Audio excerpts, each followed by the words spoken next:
So our demo artist today is Tracie Fearing. Hi, Tracie. Tracie has 30 years of experience as a muralist, but she's also a teacher. She has many years teaching high school as well as adults down on Art on 30th. She has a master's in fine arts from Laguna College of Art and Design. Wow. And today she's going to be doing some really cool techniques for transfers of drawings, but also ways to show blending in colors. All right. Well, I'm so excited and just honored that I got invited to be here with all of you. Like she said, I went to Laguna College of Art and Design and literally started a mural business right out the door. But I always knew that I wanted to be a teacher. When I went to Laguna, I had some of the greatest artists as professors. But I have to say they probably weren't the best teachers. And I remember sitting there thinking, I might never be at that level, but I could teach it better, right? Because I do love people. So I eventually went back and got a teaching credential. And I have been teaching high school for 15 years. And then I also teach dual enrollment at the college, but I teach art history dual enrollment. So, but like I said, I'd been a muralist and finally decided I didn't feel like an artist because if you put me in front of a canvas, I couldn't paint. Like I literally was so used to people saying like, oh, this is our store, this is our color palette, you know, some kind of perimeter. So I finally got back to painting on canvases about 5 years ago, so pretty recent. But what I've kind of been known for is my botanicals. I keep trying to break out of them and I keep going back, so obviously that's my heart. But what I get the most response from is my blending. So a lot of people think that my acrylics are actually oil paintings when they are acrylics. So what I wanted to show you today in our short time together is a couple tricks that I love to show my students of how to get a transfer. Because sometimes, you know, we'll have I love to share, this is out of my sketchbook, this is how I work. I'll do a really great thumbnail, right? A great inspiration. I'll love my thumbnail, but I can't get it transferred big, right? And I'll go, and the more that you try and redraw it, you're damaging the surface that you're going to be working on, trying to erase it and redo it, and then it just gets frustrating. It's not fun. I also use my transfer technique whenever I have to do something that has to be perfect, like a font, like lettering can just be like, if one line is wrong, it just looks wonky. I mean, that's the most technical term I can think of. Or even sometimes, a lot of times, I'll do a baby's room mural with like characters that are identifiable, and I'll use this trick. I've also used this trick for business logos. So I'll paint it on an industrial wall and I'll have to take a logo that they give me and make it 20 feet huge. I'm on scaffolding or a scissor lift. I can't keep coming back and correcting it. So it really is a great, easy transfer. Some of you might remember transfer paper. This is like the cheat of transfer paper and it's a lot less expensive. The other thing I want to show you is how to create values quickly. I paint really fast, just from having to paint large scale and getting paid and having to get done so I can pick my kids up from school, like, right? So I'm on, you know, I don't have the luxury of painting slow. So creating 3 values to kind of get that dimension, and then you can go back and tweak it and, you know, add and perfect it. But it's really nice to get the 3 like main values down. And then my last trick is how I blend. It's like you guys are just gonna laugh when you see what I do so that my paints blend so like creamy, you know, and that's kind of the thing. So we have about, I kind of did the calculations as a teacher, like how much I have for each little trick to show you. So it's gonna go pretty quickly. But I hope you can all take something. I obviously, I don't know your levels, your experience. Some of you might be like, I already know this, but it's always good to do the same things over and over. We just get better. So if you look in front of you, I just printed out some botanicals. I love the Art Nouveau style. So a lot of times, you know, the simplest thing like these botanicals, you know, the ribbons, it's the thin and thick, right? We can keep redrawing it. So what I would love for you to do to start is take the image If you don't like the flower, you don't like the mushroom, trade with somebody. And then take the piece of transfer paper and just put it over. And then just trace a portion, something that you want to try painting today that's going to be on your paper or your canvas board. And this transfer, you do want to trace it really, really carefully because this is what you're going to be using. This is also a great technique. Let's say we wanted this image repeated within our art and it needed to be the same, right? Like the simplest image, you can never redraw it exactly the same. So a lot of times I'll use this as another layer inside of my painting to kind of like hide like some exact images. I've done some big pop art pieces from like Andy Warhol with like the repeated images. I have a piece of art in a store in Laguna Beach on giant palettes that's the exact same image over and over, and there's no way I could have drawn that 9 times. So again, just take the transfer, pick a part of it that you love or that you want to challenge yourself, and then just draw it in pencil.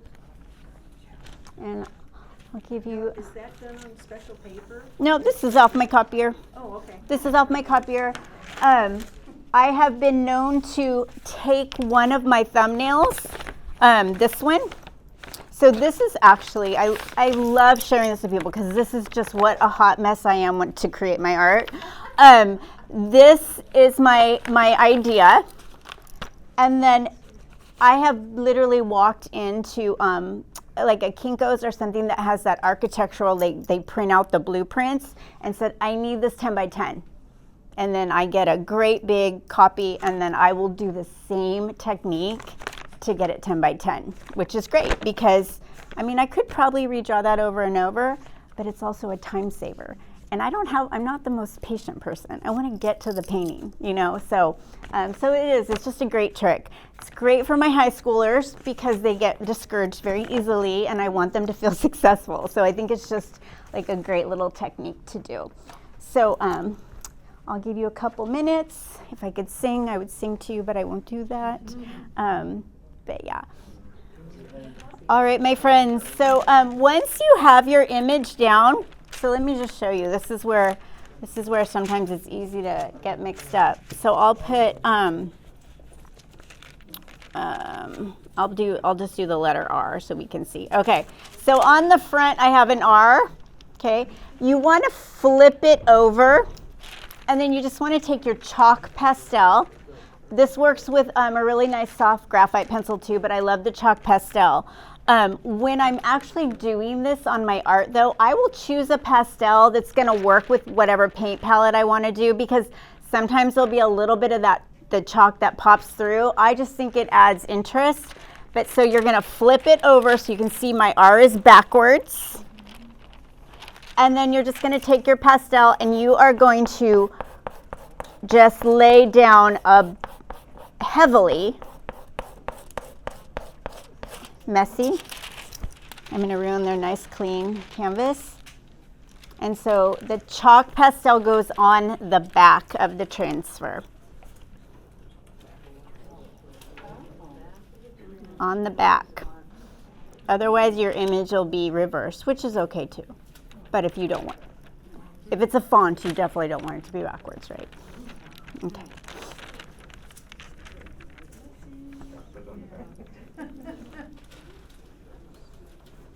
It's so fun to teach adults because you're not all on your cell phones. It's like, wow. I don't have to say, put your phone down, put your phone down. Stop watching that movie. No TikTok in class. It's the story of my life. I love it. My students they'll be like, I want to take art because it's easy. And then they're in there like, this is hard. Well, yeah, it is. There's no crying in art. Just do it. Okay. And then once you have the pastel on the back, you flip it over and then you'll put the image on your paper wherever you want it. And usually, I'll tape it down, but you can use your hand to oh, you have a clip, you could clip it down. That would be awesome. And And then you're just going to carefully, and you have to draw it again. But it seems really time consuming that you're going to redraw it, and you push about medium. So I say like not too soft because it won't transfer, not too hard, you'll rip right through the tissue. Okay, so about medium, push hard. Sometimes you'll lose your spot, but that's okay. But let me just show you really quick. I'll pick mine up. And you'll see I've got a really nice, I've got a line. Can you see? Yeah. I would move it, but then I will lose my spot. I will lose my spot. And again, guys, it's just, like I said, a nice little trick. And then you'll have this nice line, exact drawing. And then you can just get to the fun painting part. And then the rest of the green doesn't come off on your paper? A little bit of it does, but not too badly. Oh. And because it's chalk pastel, it just wipes away. But again, like if you don't have chalk pastels, it works with a soft graphite pencil. Charcoal will kind of make a mess, so I would say a graphite pencil works well. But yeah, so go ahead and get whatever image you want to work on painting. Just get that down. I have a question. Yes. Do you have to fix it then? Because you're using soft pastel? Do you mean fix it? Yeah, so it doesn't blend in with the paint? So I usually will choose the color pastel that's going to work with my painting palette. Because a little bit might bleed in, but if you're doing acrylic and you layer it, it might disappear. A lot of times it does come through, but I tend to, when I'm painting, just kind of let things kind of happen. So yeah, that's what, but like I wouldn't, like let's say if I was doing, you know, a realistic poppy, I would do like the green, because the green will always work. Yeah. Yeah, I've used, yeah. We do that too because it's a lot less expensive than fixative, yeah. But if you fix it now, then you're going to put a surface on and the paint isn't going to sit as well. So yeah.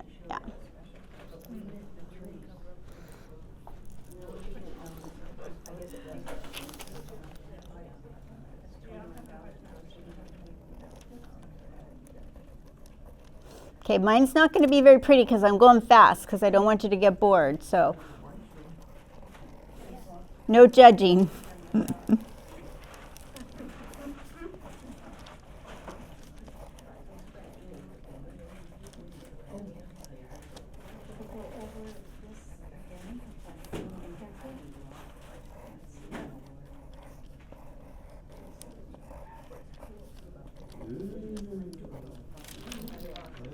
That's good enough. All right. Got it. Yep.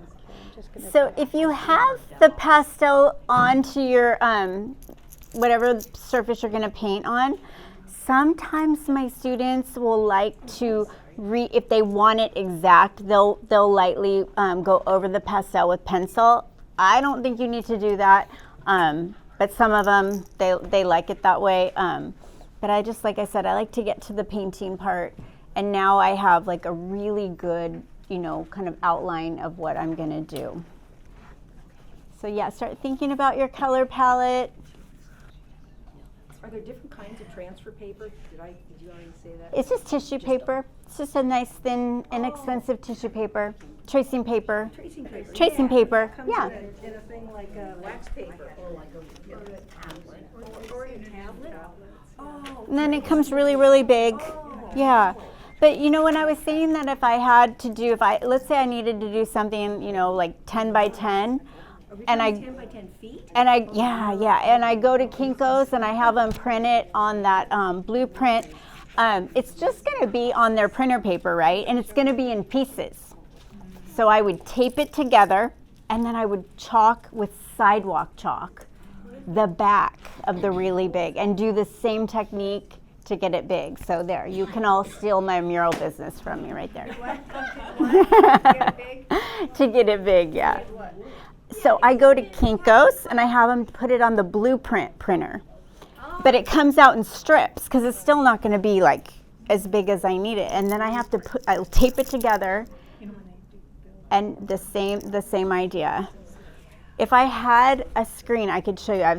I have slides of how I do it step by step, and it's definitely not exact, but it's so much better than trying to draw that big and then climb down scaffolding and step back, but that line's wrong, climb back up, try and fix it, yeah. And I know a lot of artists, a lot of mural artists use projectors. For me, it's never worked. It's like I can never get it in the right spot, so my transfer just works really well. Okay, so now for your backgrounds, what I want you to do is choose, whatever color. You guys are the artists. I want you to choose just an overall background color. We're going to do something really soft around the outside. What I'd like you to try and do is a vignette edge where it's just going to blend out softly, right? So what I'm going to do on my background is I think I want to kind of reverse the colors. So what I'm going to do, instead of I'm thinking, it's probably a blue sky. So what I want to do is I'm going to do the reverse of that. So I'm going to do an orange. But if you are choosing any one of the primary colors on your palette, it's a really good practice to never just use the color straight out of the tube. Okay, it's boring. It really is boring. So let's say I was going to do, you know what I will do? I'll just do red. Okay, so if I was going to do a red background on any one of my paintings, I would always add a little bit of any color just to make it a little more sophisticated, right? We never just want it, red right out of there. So I'm going to grab a little bit of my yellow and I'm going to mix it in, and this is my background. Okay, I've got water on my brush, but what I like to do is I like to make my the texture of my acrylic, I like it to be like butter. So the first layer should never be a dry brush, right? Because with acrylics, the more layers you get, the more beautiful it's going to be. So go ahead and just pick one color, add a little bit. You could, lightly tint it with your white. That would make it nice. Whatever you want to mix up enough so that you can kind of create that outside. So when I paint the outside, I should never see, let's see, I want to move this guy. You should never see any brush strokes. If you want brush strokes, they go on at the end, right? We want to make sure that we're covering the surface that we're painting on. That adds, it makes your art more beautiful. Let's see if I can move this up. I want to. Getting brush strokes, it means your paint's too thin? Makes it's either too thin or your brush is too dry.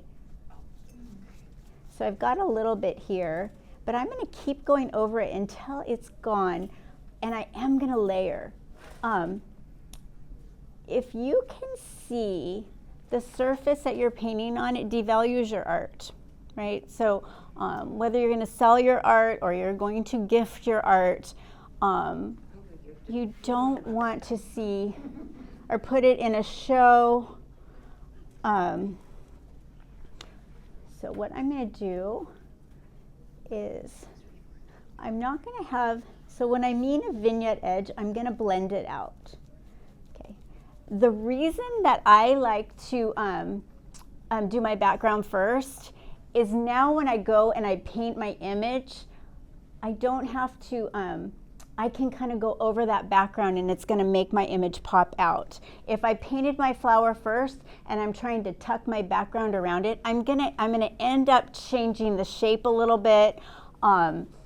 It's just a lot easier. Okay.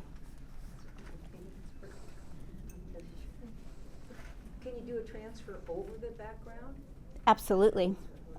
Absolutely. So let's say I painted my whole background and I wanted to do a transfer on top of it. That would be even more successful.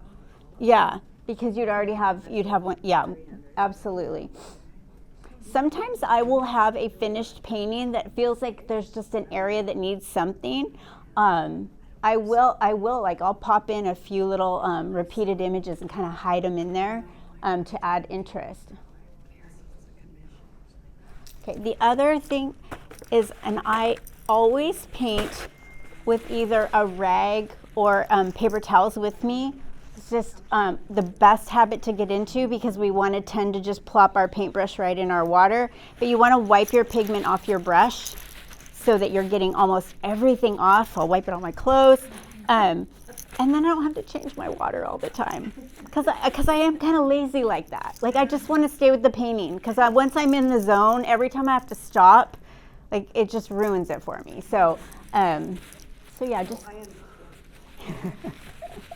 So I just have like 1 or 2 layers here, not done. Okay, 1 or 2 layers, but now I'm ready to go into my image. All right, so go ahead and just do your background. We're not done with that. We'll go back and make it prettier, or better. So that's why right now you're not really worried about brush strokes?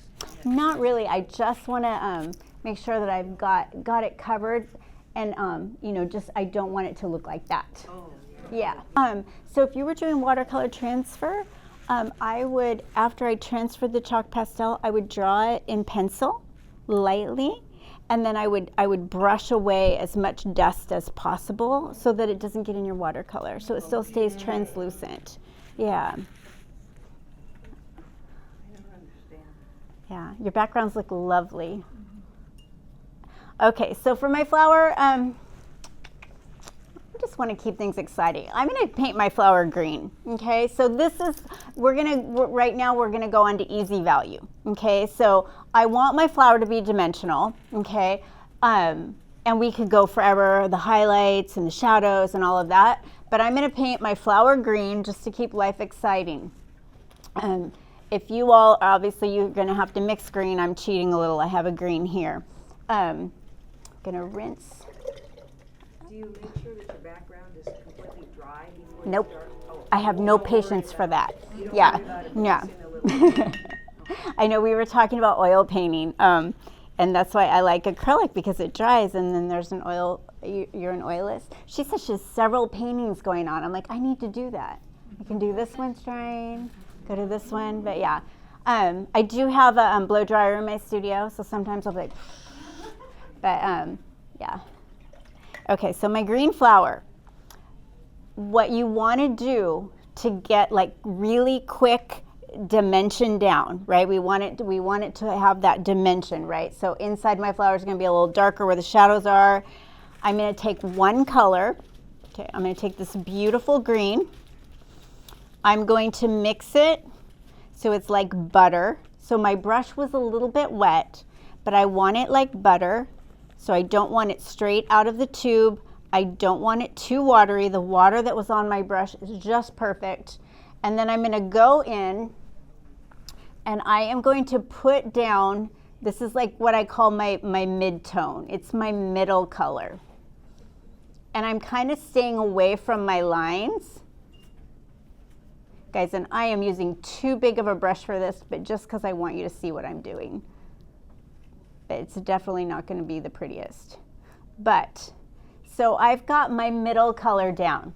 So I mix enough paint so that I can cover the whole area in like my middle value, or what is your mid-tone?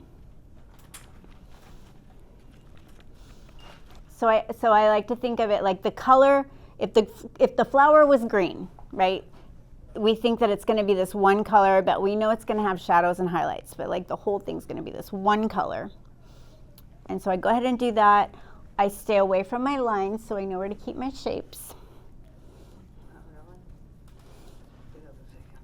Okay, so I go from middle tone, and then I want to go to where like my core shadow. So it'd be like the darkest areas of an object, and to create the mid-tone, to create the core shadow of a color, most artists would probably add black, right? We don't want to add black, that's boring. What you want to do is you want to add the complement. So does anyone work with a color wheel? I always have a color wheel on my desk, even though I know color theory. So I would always grab, so the complement of green is red, so I will grab a nice red and I will put it in that mid-tone to create the shadow color. And it's just going to be a muddied up color without just using black. And then I'm going to go in and I'm going to think about, I'm going to have to get a smaller brush.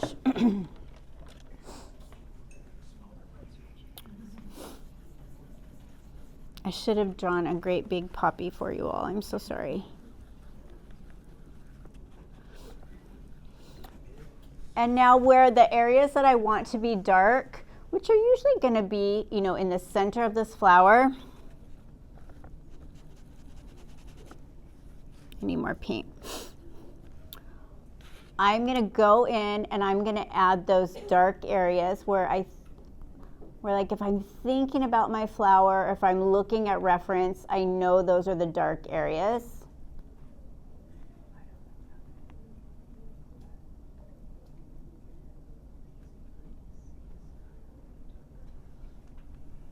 I'm kind of staying away from the, and then I got a little too big, so I'm going to go ahead and grab that green and I'm going to kind of blend it in.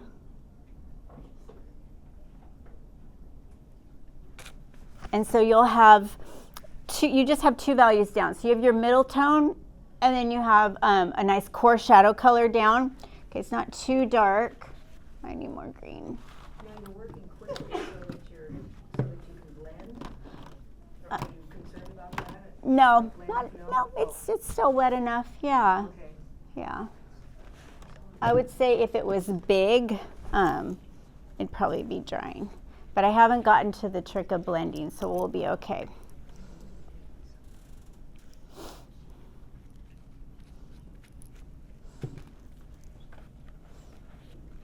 Okay, so I just have two values down. It's like pretty basic. Okay, so then what you want to do is you want to add the highlight. So what I'm going to do is I'm going to take that same mid-tone, the same like the basic like core color of everything. I'm going to add a little bit of white, and then I'm just going to pop in where I know it's going to be lighter. And it's really loose right now.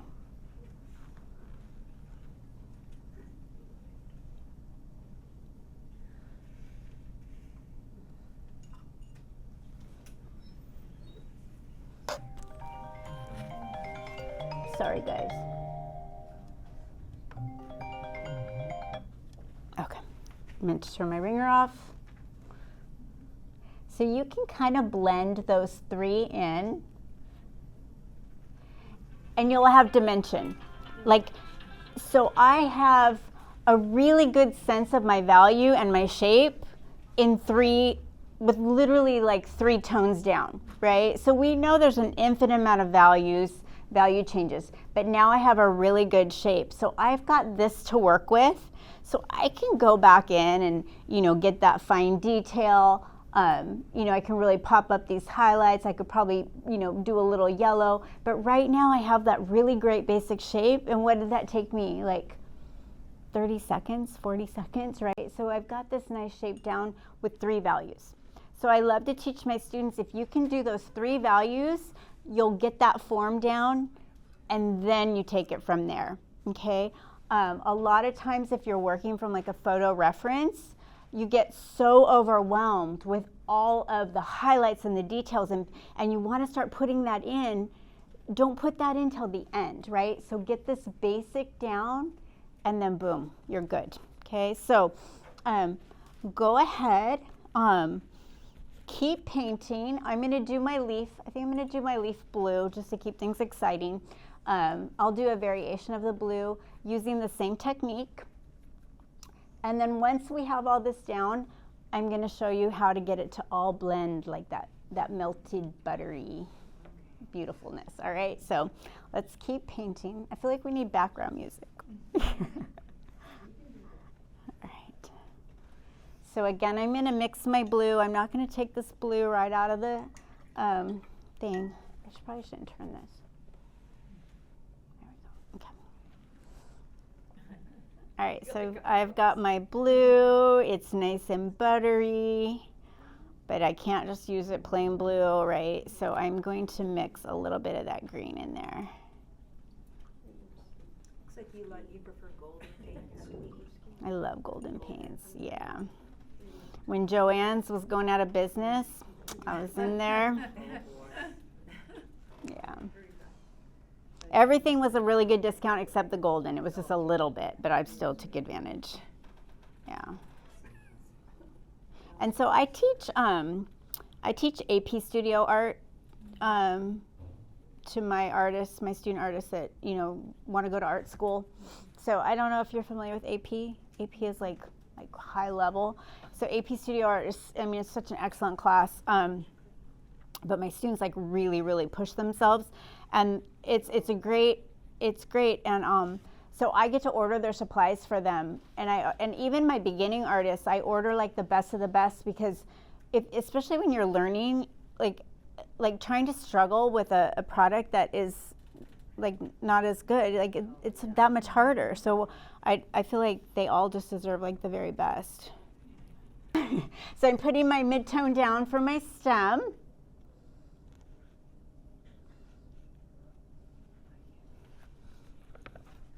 I really like this color.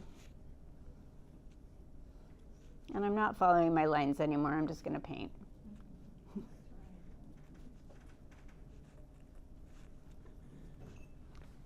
Can you guys see? I feel so bad. I'm like trying to figure out how you can all. Okay, so the complement of blue is orange. So I'm just going to add a little bit of ochre to create that more of that shadow. Yellow, please. Maybe a little more white, please.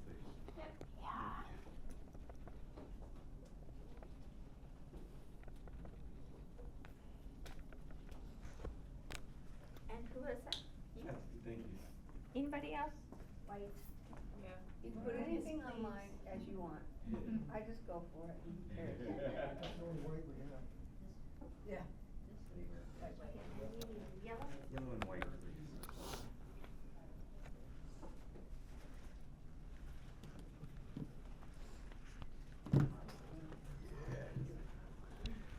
And I want my blue to have a little bit darker. It's already a darker blue.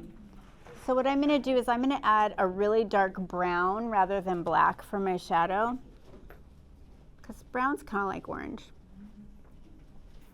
No.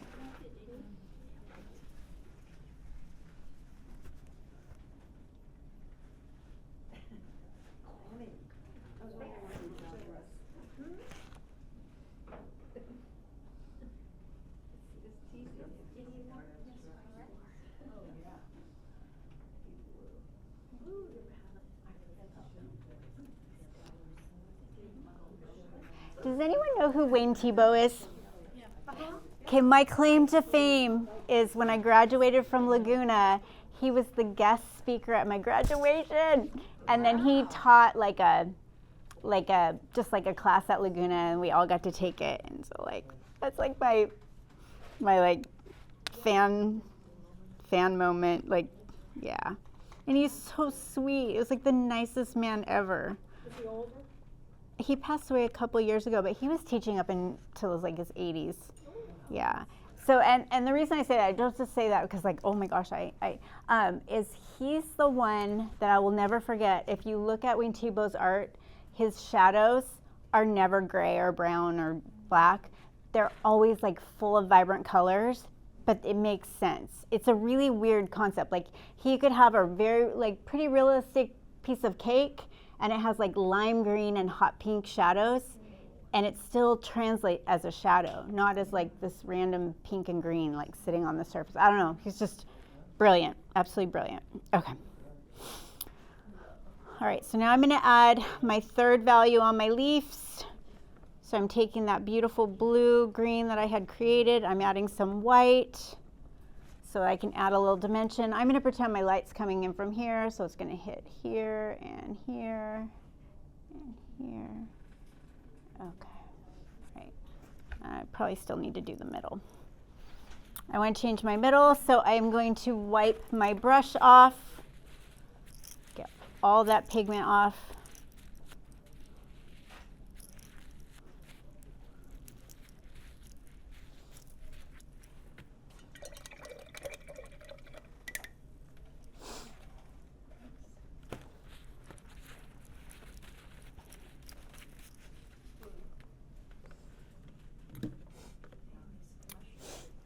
Do you know what too, guys? I love to give this tip. So this is a, in golden, it's called Titan Buff.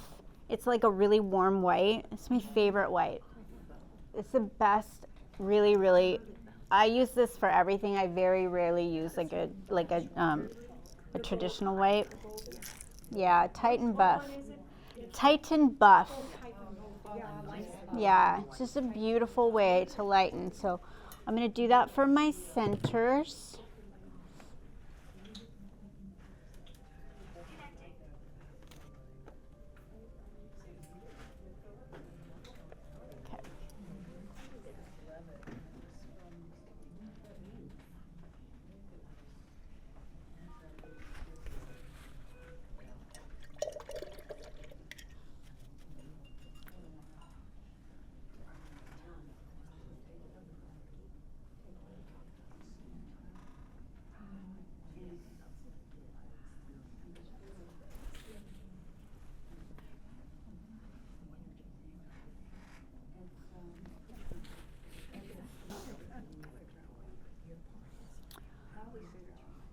All right, so to keep us right on schedule, I am going to go around and I'm going to show you my secret weapon for blending. So what I do is I'm going to go back in, I'm going to add another layer, and I want it to blend out creamy. And so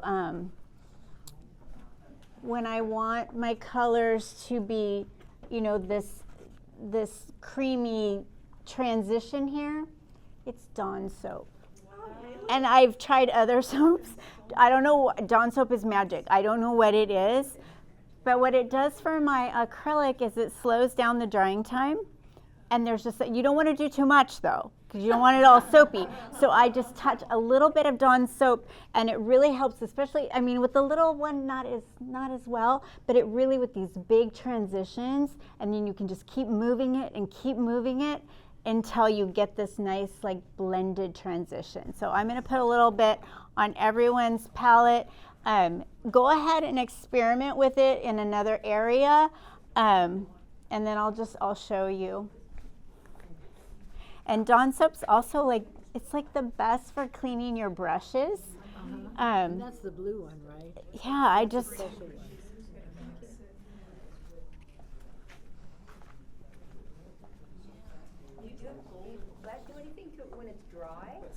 No, because you don't want to use too much. Believe me, I've learned. But just a tiny amount, it really helps. But do you have to use it while your acrylic is still wet? Yes, Yeah. yes, It has to be yes. wet. But Show us what to do with it. you can go ahead and mess around and have fun. Oh, just You're gonna blend. Say that. So I could do a layer and my acrylic could dry. I can do another layer. It's not gonna blend the layer from below, but I do that, and it's just. it's got to be the layer that's still wet. Yes. Thank you. You're very welcome. Who would have guessed? Thank you. Beautiful. Okay. Oh Okay. What does this Dawn soap do? Okay, so here I go. So my background, kind of wonky right now still. So what I'm gonna do is I'm gonna grab my paint. I'm gonna touch in this Dawn soap. Need to wet it up a little bit. And now I'm gonna do another layer, and I'm gonna be able to blend it out. And it's just gonna be just this beautiful, like creamy, and I can go in and I can add, you know, I want to add and layer like this. And so you start to get, I don't know if you can see, it almost starts looking like that beautiful, like there's like this creamy, just wonderful quality of oil paint that acrylic can't mimic. It just can't. Without having to mess with all those chemicals and linseed oils and fat over lean and all that. And to all my oil painters, I'm sorry if I just offended you, but that's a lot of work. It's a lot of work. Yeah, that too. Yeah. So just kind of blend, and you can see, and then I'm going to go back in. I'm going to give my flower some love when I'm done here. Find this out? Yeah. I don't have any idea. Do you know what else? Do you guys remember in the 90s when faux finish was like everything? You guys, I literally survived on faux finishing. I hate it, but I used, like the sponging and all that stuff on. Everyone did that on walls. Baby wipes. I used to buy cases of baby wipes to do faux finishing, rather than expensive glazes, because you can mix glaze in and kind of get the same effect. But give me a baby wipe and some Dawn soap, and I'm good. Is it just the wet baby one? Of course. I don't know what I'm doing. Guys, back in those days, I used to teach. Oh, I'm so sorry. Right there. That's my best painting, right? I would go to Lowe's and teach a faux finish class, and then I'd get a ton of phone calls from people, like they'd have half the bathroom done. They'd be like, "Okay, come finish this for me." Yeah, I was like, it shouldn't show up blue. The pigment of your paint should definitely overpower it.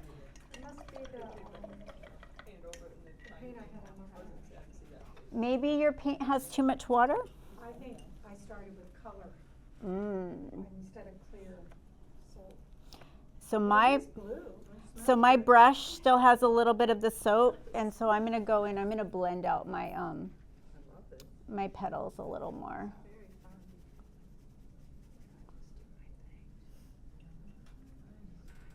And you can just go back and forth. And I'll come around and help you.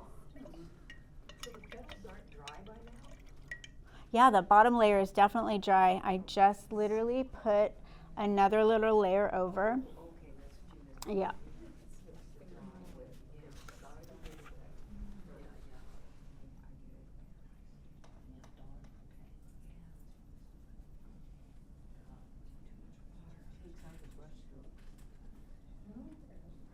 just kind of experimenting when I'm going over the areas. So when I went outside the edges, nothing.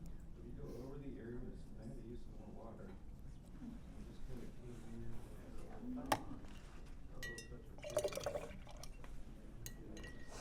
Is anyone struggling with their brush? Would they like a bigger brush or a littler brush? Because I have everything here. cleans it out. See how that kind of looks like oil now? And in there. Now this I got too dry. So it's kind of, I don't know what happened there.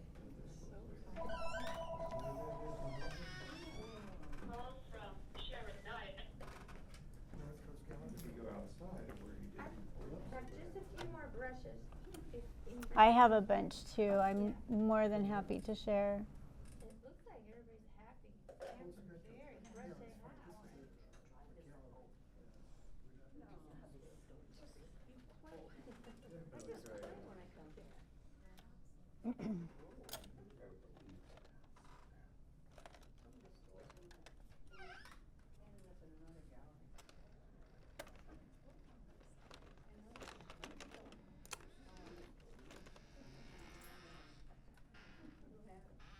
Where'd they take them from?